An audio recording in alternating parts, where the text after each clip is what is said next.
West Bengal school service কমিশনের official ওয়েবসাইটে second SLST 2025 নিয়ে আজ জোড়া নোটিফিকেশন পাবলিশ করা হয়েছে। ওবিসিদের ক্ষেত্রে একটা বড় নোটিশ এসেছে এবং পাশাপাশি ফটো ও সিগনেচারকে কেন্দ্র করেও কমিশন থেকে নোটিফিকেশন পাবলিশ করা হয়েছে। সেখানে কি কি বলা হলো দেখো, প্রথমেই চলে আসি আমরা ক্যাটেগরি সম্পর্কিত নোটিশে কি বলা হয়েছে। দেখো এখানে দেখতে পাবে যে প্রথমেই একটা মেমো নাম্বার দেয়া আছে এবং তারপর বলা হচ্ছে this is two further notify for information to all concern that all candidates irrespective of their category are required to mention their specific category, এখানে caste, class, EWS, PH etcetera বলা হয়েছে in the respective place in their application from through the edit option provided in the website from 5/8/2025 থেকে 12/8/2025. This is to clarify that only candidates from OBC category are required to mention their sub-category from the drop-down box provided in the website. Others, including general candidates, will mention their category only. Certificate numbers should also be inserted whichever available and if application. ঠিক আছে, তাহলে এখান থেকে আমরা কি বুঝতে পারছি যে সকলের জন্য যেটা জানানো হচ্ছে যে সমস্ত প্রার্থী যে শ্রেণীভুক্তই হন না কেন তাদের যে আবেদনপত্রের নির্দিষ্ট স্থানে নিজেদের যে কাস্ট বা ক্লাস, তারপর ইডব্লিউএস যদি সে হয় বা পিএইচ যদি ক্যান্ডিডেট হয় তাদের সেগুলো মেনশন করতে বলা হচ্ছে। এবং তার পাশাপাশি বলা হচ্ছে যে এই যে সংযোজন বা সংশোধন করার এই কাস্ট সম্পর্কিত বিষয়টি তার তারিখ থাকবে কতদিন, ধরো আজকে থেকে শুরু হচ্ছে, মানে 5/8/2025 অলরেডি এডিট অপশন এসে গেছে এবং সেখানে এডিট করা যাচ্ছে। 5 তারিখ থেকে 12 তারিখ পর্যন্ত কিন্তু তোমরা এটা ওয়েবসাইটে দেখতে পাবে এবং এডিট করতে পারবে। যাদের ভুল হয়েছে তারা সংশোধন করে নাও, যারা করোনি, অনেকে প্রশ্ন করছিলে ইডব্লিউএস দিয়ে কি ফর্ম ফিল আপ করবো, বা যারা কোনোভাবে মিস করে গেছো তারা সংযোজন করে নাও, ঠিক আছে। এবার আরেকটা জায়গা কি বলা হয়েছে দেখো, ওবিসিদের ক্ষেত্রে এখানে বলা হচ্ছে যারা শুধুমাত্র ওবিসি শ্রেণীভুক্ত যে সমস্ত প্রার্থীরা আছে তাদের জন্য একটা ওয়েবসাইটে ড্রপ ডাউন তালিকা দেয়া হবে, সেখানে তারা তাদের যে সাব ক্যাটেগরি বা উপশ্রেণী সেটা নির্বাচন করতে পারবে।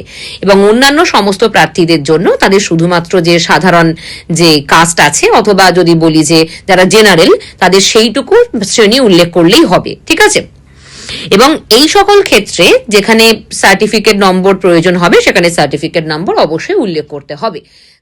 এবার দেখো ফটো ও সিগনেচার এডিটের যে নোটিফিকেশনটা পাবলিশ করা হয়েছে সেখানে কি নির্দেশ দেওয়া হয়েছে।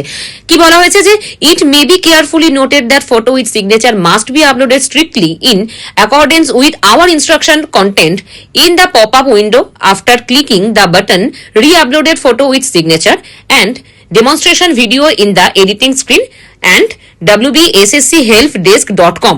এখানে দেখো একটা বিষয় খুব সহজ করে বলা হয়েছে যে খুব সতর্কতার সাথে এটা বলা হচ্ছে যে ছবি এবং যে সিগনেচার যেই ফাইল তুমি আপলোড করবে সেখানে একটা নির্দেশ তোমাকে অনুসরণ করতে হবে।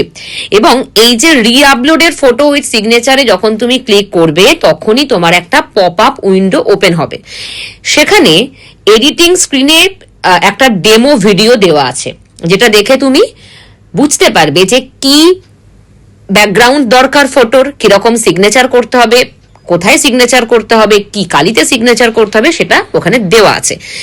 অথবা এখানে দেখো বলা হয়েছে wbsschelpdesk.com, এখানেও স্পষ্ট করে সেটা উল্লেখ করা থাকবে। কিন্তু নির্দেশিকা যদি লঙ্ঘন করা হয় সেক্ষেত্রে কি হবে দেখো, এখানে বলা হয়েছে যে পরীক্ষা কেন্দ্রে বা এক্সামিনেশন যে ভেন্যু অথবা এক্সামিনেশন হলে প্রবেশের অনুমতি তাকে নাও দেওয়া হতে পারে, ঠিক আছে। তাহলে বুঝতে পারছো কতটা সতর্কতার সাথে সেটা তোমাকে করতে হবে। এবং বারবার কমিশন এটা বলছে যে তাদের যে নির্দেশ তাদের পরামর্শ মেনেই কিন্তু ছবি আপলোড এবং যে সিগনেচার সেটা তোমাকে পূরণ করতে হবে বা আপলোড করতে হবে, ঠিক আছে। তাহলে তোমার কাজ কি হবে, তুমি অবশ্যই ছবির ব্যাকগ্রাউন্ড হোয়াইট করবে, ব্ল্যাক কালিতে সাইন করবে বা সিগনেচার করবে, অবশ্যই ছবিটার প্রস্থ বরাবর সিগনেচার করবে, ঠিক আছে। তাহলে ফটো হবে হোয়াইট ব্যাকগ্রাউন্ডের আর কালো কালিতে সিগনেচার করবে, প্রস্থ বরাবর, ফটোর প্রস্থ বরাবর সিগনেচার করবে, এটাই হবে তোমার কাজ। তারপরে তুমি আপলোড করবে, ভুল করবে না। যদি কোনো প্রশ্ন থাকে অবশ্যই জিজ্ঞেস করবে, কমেন্ট বক্সে কমেন্ট করো অথবা ফোন করো, কিন্তু ভুল করো না, কারণ ভুল করলে অনেক বড় সমস্যা হতে পারে। কারণ যেহেতু তোমাদের আবার এডিট অপশন দেওয়া হয়েছে, আর এই এডিটিং কিন্তু তুমি করতে পারছো, সেটা যেমন আজকে থেকে শুরু হচ্ছে 12 তারিখ পর্যন্ত। সুতরাং এত কিছু সুবিধা যখন কমিশন দিচ্ছে, সে কিন্তু কোনো রকম ভুল ত্রুটি আর বরদাস্ত করবে না, বোঝাই যাচ্ছে। সেই মতো একদম ভালোভাবে ঠিকঠাক ভাবে আপলোড করবে, ফটোর সাথে সিগনেচার অবশ্যই করবে।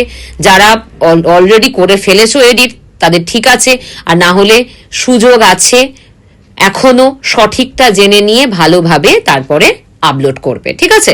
তো প্রত্যেকে ভালো থাকো, আর অবশ্যই বৈঠকি ইনস্টিটিউশনের এই ইউটিউব চ্যানেলটি তুমি সাবস্ক্রাইব করে রেখো, কারণ এই যাবতীয় সমস্ত খবর তোমাদেরকে সবার আগে আমরা দেওয়ার চেষ্টা করি।